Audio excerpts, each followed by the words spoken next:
Hello everyone, कैसे हैं आप लोग। This is Sanjay Rathi. आज मैं डिस्कस करने वाला हूं कि कैसे कमांड की जाती है अगर कोई बहुत ही बड़ा सिलेबस है।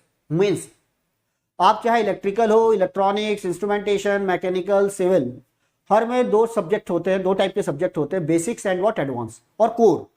तो जो कोर का जो सिलेबस होता है ना वो बड़ा बल्कि होता है, राइट। तो कैसे हम एक बल्कि सिलेबस में पूरी तरीके से कमांड कर सकते हैं, क्योंकि क्वेश्चंस हर पोर्शन से आते हैं, क्वेश्चंस इंपॉर्टेंट होते हैं और अगर आपको रैंक चाहिए तो क्वेश्चंस बनाना भी होगा आपको, राइट। तो कैसे हम कमांड कर सकते हैं क्योंकि इंटरव्यू में भी इंपॉर्टेंट है। तो चलिए डिस्कस करते हैं। तो पहले ये मेरा इंट्रोडक्शन न्यू स्टूडेंट्स के लिए। Myself Sanjay Rathi, I am an ex IAS, 23 years of teaching experience है और मैंने करीब करीब 1 लाख स्टूडेंट्स को गाइड किया है, मेंटर किया है फॉर दीज कॉम्पिटिटिव एग्जाम्स। और ज्यादातर मैंने डील किया है ऑफलाइन क्लासेस में। मैं दिल्ली में था, बड़ी बड़ी इंस्टीट्यूट्स में मैंने पढ़ाया है और करीब करीब सभी ऑनलाइन क्लासेस में मेरे वीडियोस अभी प्रेजेंट है, आप देख सकते हैं, राइट।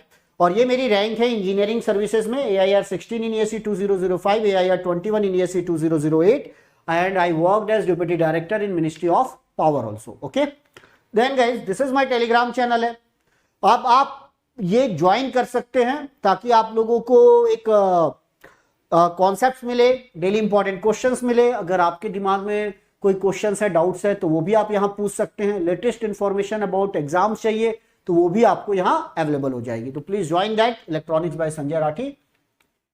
अब आते हैं जरा बहुत ही सिंपल सा, हम लोग ना गर्मी का सीजन में हम लोग यूज करते हैं, अभी गर्मी चली रही है, वाटरमेलन। तो क्या पॉसिबल है इतने बड़े वाटरमेलन को कोई खा ले? ये पॉसिबल नहीं है। तो हम क्या करते हैं, उसको छोटे छोटे पीसेस में कट करते हैं और जितने छोटे पीसेस में कट करेंगे ना उतना ज्यादा आप उसे एंजॉय करेंगे, राइट। तो ये देखिए, अब ये पीसेस देखो सुंदर भी लग रहा है और it is very easy to consume. तो वैसे ही हम क्या कर सकते हैं, जब हम कंप्लीट सिलेबस देखते हैं, जैसे कि मैंने एक एग्जांपल के लिए एनालॉग उठा लिया। वैसे तो बहुत सारे सब्जेक्ट है, मशीन है, पावर सिस्टम है, पावर इलेक्ट्रॉनिक्स है और आप मैकेनिकल में भी है, टॉम है, सॉम है एंड सो ऑन। तो इलेक्ट्रॉनिक्स में कम्युनिकेशन है, एनालॉग है, EMFT है, बड़े बल्कि सब्जेक्ट है। तो एक एग्जांपल लेते हैं, एनालॉग का कंप्लीट सिलेबस लिख लो। आप कहाँ से लिखोगे? आप गेट का सिलेबस उठा लीजिए और उसको डिवाइड कर दीजिए। तो देखिए इतने सारे सिलेबस है।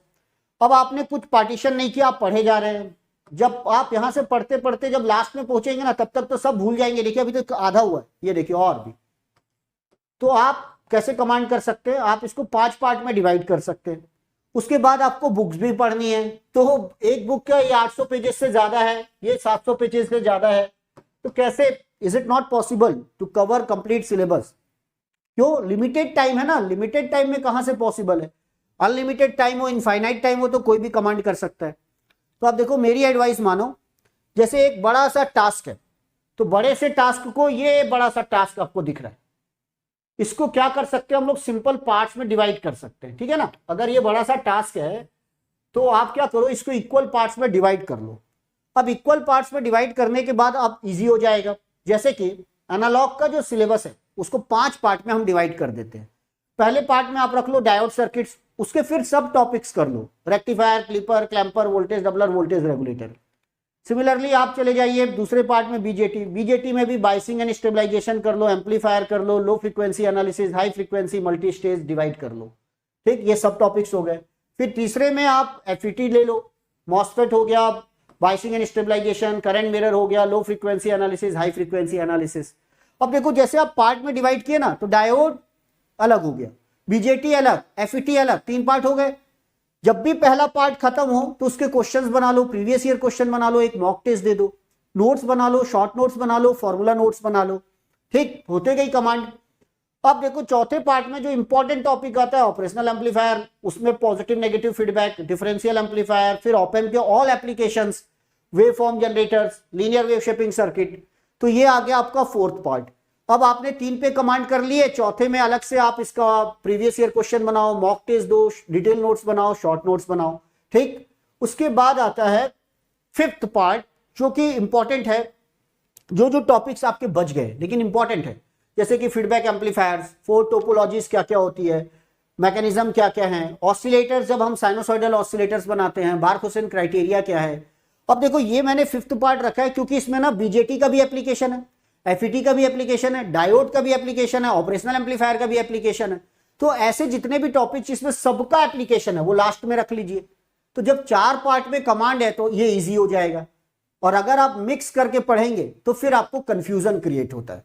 तो ये एक सीक्वेंस भी हो गया, छोटे पार्ट में डिवाइड करने से इजी भी हो गया, और 1 बाय 1 कमांड करने से आपको बल्कि नहीं लगेगा। सबसे इंपॉर्टेंट जो है ना, पढ़ते काहे को है यार, एग्जाम में यूज करने के लिए, कोई पीएचडी थोड़ी नहीं करना है।